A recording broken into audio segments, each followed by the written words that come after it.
Fala galera, beleza? Deixa eu fazer o relato do primeiro dia aqui, as minhas percepções, tudo que passou, contar um pouquinho do primeiro dia que vai ser bem legal. Olha só, antes de começar esse dia, eu já tinha uma noção que hoje seria o dia mais fácil, né? Você tá um pouco mais motivado, mais descansado, porque não teve sobrecarga no treino anterior, você tá mais alimentado, mais hidratado, então fica muito mais tranquilo. Seu sistema neural tá 100%, porque você não, né, não vem esmerilhando ele nos treinos, então tá super tranquilo para estar começando o evento, tá? Então, o desafio nesse dia era esperado que fosse mais leve mesmo, beleza? Alguns procedimentos que eu tomei até para a gente colher dados. A primeira coisa foi que eu peguei minha frequência cardíaca de repouso, logo antes de começar, sentei, fiquei 1 minuto ali. Na verdade, o Polar, ele me dá um teste ortostático, que eles chamam, que é exatamente uma frequência cardíaca de repouso. Faz um procedimentozinho de ficar sentado, depois você levanta um pouquinho, e ele te dá esse resultado, tá? Então eu vou ter esses dados aí e eu vou fazer ele constantemente ou diariamente para saber como é que está a minha frequência cardíaca de repouso. Isso é importante porque a frequência cardíaca de repouso ela é afetada também pela noite de sono ou por sobrecargas anteriores. Então a tendência, né, é que ela fosse aumentando, a não ser que eu tenha uma recuperação ótima de um dia para o outro, tá?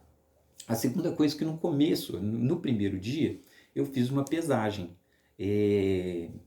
Para depois de das 6 etapas do evento, né, no caso, da, do desafio, eu ter o resultado aí de quanto que eu perdi, o quanto que eu não perdi e aí por diante, tá? É legal também, assim, eu deveria ter feito, mas eu não fiz. Era legal eu ter pesado antes de começar o treino e logo depois, que aí eu ia saber quanto que eu perdi de água no treino e, consequentemente, eu podia fazer a reposição ideal. Não fiz isso, então passou, tá? Pensei nisso aqui agora, para falar a verdade, foi legal.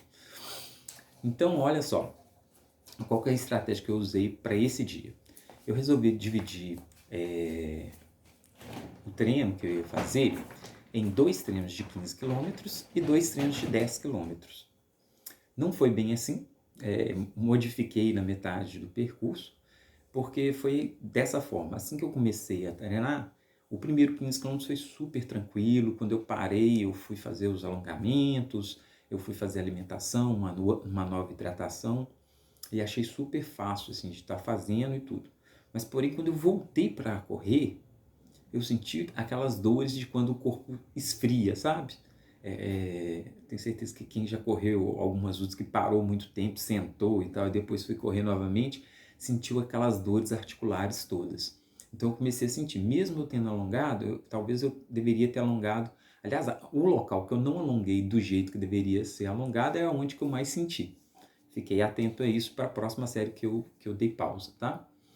E aí foi super tranquilo. Foi até interessante que quando eu comecei a treinar, eu falei, putz, cara, eu podia descobrir meu limite, né? E fazer esse desafio, tentando alcançar a maior metragem possível e tal. E isso na primeira série.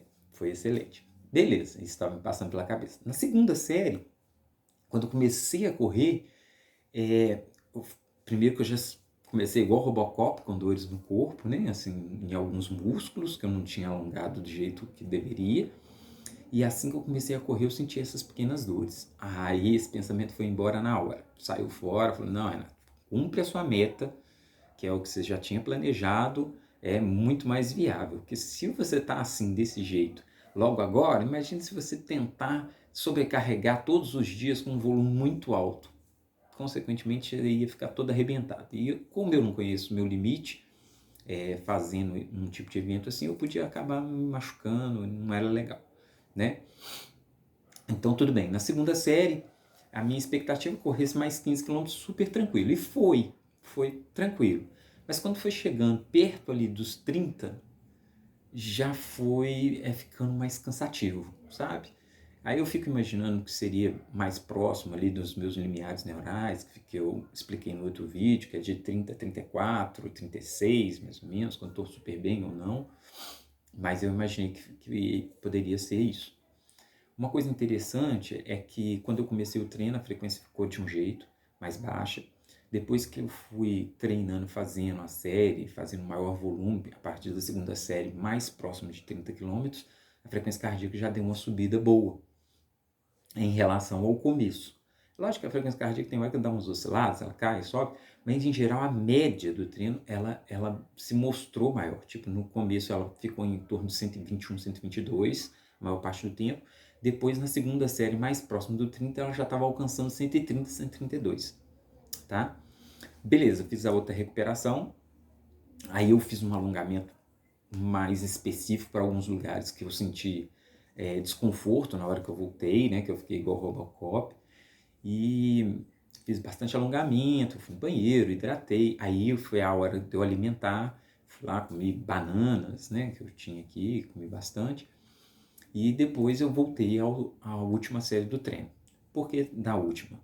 Porque, sinceramente, eu descobri que, para mim, é muito melhor quando eu faço uma coisa mais no-stop, assim, sabe? Eu sinto muito de ficar parando, isso me desmotiva demais, eu parar e quebrar completamente a série. Eu prefiro quando eu entro num determinado, uma prova, né, que seja, e eu vou correndo, eu bato naquela barreirinha onde eu vou começar a sentir, mas depois que eu passo dessa barreira, a coisa volta a ficar gostosa e eu consigo terminar muito bem. No caso de hoje, eu parei a primeira vez, tudo bem, aí fiquei com o Robocop. Na segunda vez que eu parei, eu já fiquei mais desmotivado. Porém, quando eu comecei a correr a terceira série, tipo as dores que eu estava sentindo nas articulações e musculaturas, que já estavam começando a aparecer, elas simplesmente sumiram, a perna ficou um pouquinho mais pesada, que eu considero ser muito gostoso de correr com a perna um pouco mais pesada, você faz mais força, sente mais o corpo. As dorzinhas na sola dos pés, onde eu sinto muito na planta dos pés, elas já estavam sumindo um pouco mais, e aí, consequentemente, a coisa fluiu melhor. Aí, realmente, eu desisti do plano de fazer uma parada nos 10, depois mais uma parada. Falei, nossa, eu já tô afim de almoçar, e eu quero correr e fazer os 20 quilômetros de uma vez, e, consequentemente, acabar, né? Ir tomar um banho, almoçar, comer demais, porque eu já estava com muita fome de comida de sal, né? Eu não fiquei com fome, porque eu comi banana antes de começar os 20, mas eu estava com fome de comida de sal, eu estava sentindo falta de sal. E, consequentemente, talvez seria mais prudente se eu tivesse tomado uma cápsula de sal durante o treino, ou então antes do treino, né? Para ficar a parte da manhã aí, e eu não tomei. Foi até uma decisão minha, eu tenho a cápsula de sal, mas eu resolvi não colocar nenhum tipo de suplemento. Isso é, eu não tomei gel, não tomei cápsula de sal, para estar melhorando qualquer coisa da performance. Tomei muita água, comi banana, e tinha muita banana, não podia comer à vontade, então estava super tranquilo, né?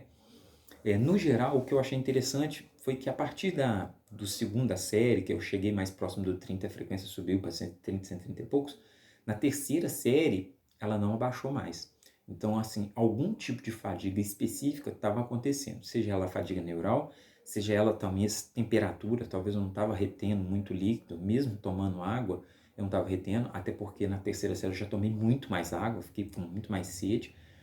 Talvez os primeiros sintomas de desidratação estavam aparecendo e eu estava tomando bastante água e tudo. Mas independente do que aconteça, nosso organismo ele não absorve a água da mesma forma que quando ele está de repouso no começo. Então, à medida que você vai superaquecendo e fazendo atividade ali e ficando muito tempo com a chaminha da energia lá esquentando o seu corpo, consequentemente, você não consegue reidratar completamente suas células, né, do jeito que deveria. E ainda assim, e ainda por cima, você começa a perder também muitos eletrólitos, né, com esse processo de transpiração. Bem, seja como for, a frequência ficou mais alta, então isso foi uma coisa interessante, que a frequência foi subindo do começo para o final, mesmo com a mesma intensidade. E mesmo com a mesma percepção. Aliás, a terceira série eu achei mais fácil que a segunda, mas de qualquer jeito a frequência não baixou. Então eu vou ainda estar recolhendo um pouco mais os dados aí, e colocando aí para frente, para me ter uma referência de um dia para o outro e aí por diante, né? Vamos colhendo dados, mas isso daí foi as coisas que eu achei mais interessantes no primeiro dia. Agora vamos para o segundo, que amanhã promete, tá bom? Ah, quanto às dores musculares, lógico, a gente fica fadigado com aquele tanto de movimento, alguns músculos que foram bastante exigidos ficaram um pouquinho doloridos, mas logo depois, assim, depois do almoço, eu dei uma cochilada e tal, acordei e agora já estão bem melhores. Inclusive a sola dos pés, que eu acreditei que ia ficar bem dolorido, tá bacana, né? Então, tá show demais. Beleza? Então é isso, galera. Valeu demais.